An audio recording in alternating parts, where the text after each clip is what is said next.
morning. Welcome to the BradCast this morning. Thanks for joining us, stopping by. What I want to do this morning is pick up where we left off yesterday, talking about how your thought life determines the direction that your life goes in. So yesterday we talked about Romans 8, 5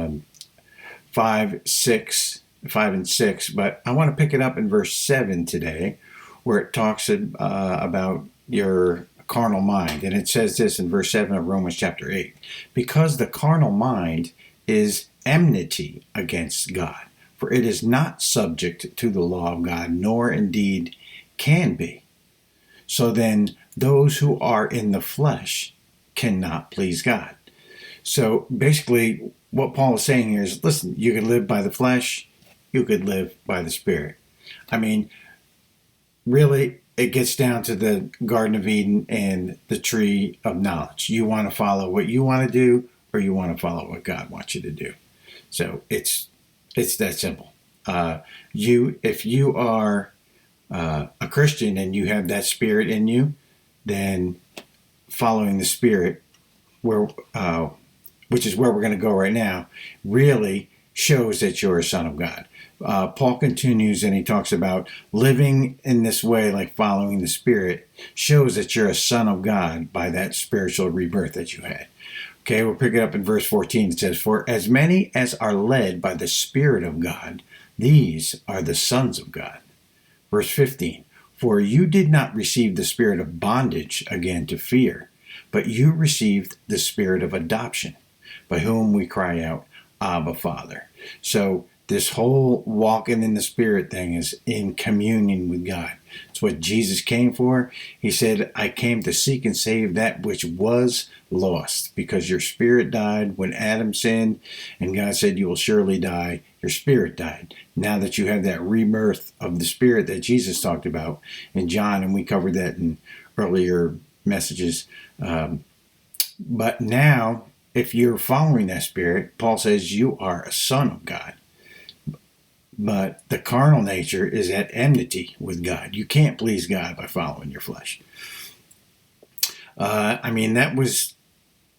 what happened in the garden. This is what Paul talks about in the New Testament. But even in the Old Testament, in Isaiah 26:3, there's this verse that says, you will keep him in perfect peace, whose mind is stayed on you, because he trusts in you. I mean, that's pretty clear.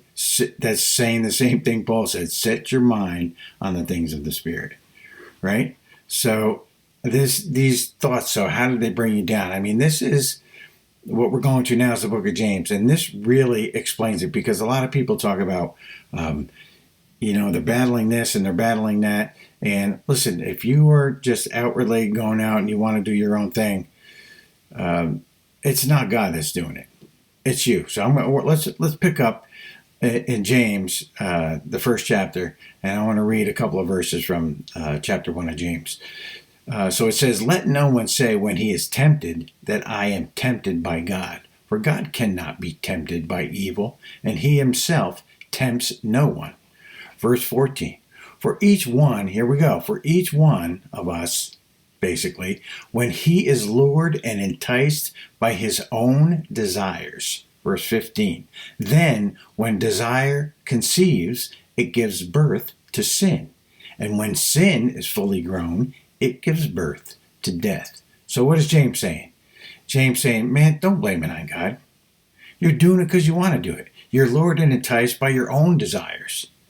And when you roll that around in your head, and like I said yesterday, when it goes from your head to your heart, now that it's conceived and it gives birth to sin. And when sin is full grown, it gives birth to death. As we're reading this, James really likens this to conception or becoming pregnant. Like if you entertain the thought, it becomes sin in you, right?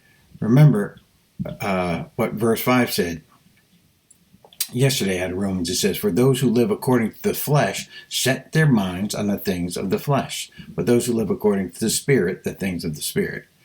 So I want to leave you today with this one thought from the book of James, that you are the one that's in control. Satan cannot do anything to you that you don't allow him to do. And a lot of the things, when we say we're tempted by God, it actually says in the book of James that you are lured and enticed by your own desires. You're going after what you want. And you don't have to do that because God has given you power over that. So I want to leave you with that today. God bless you. Have a wonderful day. Join us again tomorrow on the BradCast. Remember to like, share, and subscribe. And we will see you again tomorrow on the BradCast. God bless.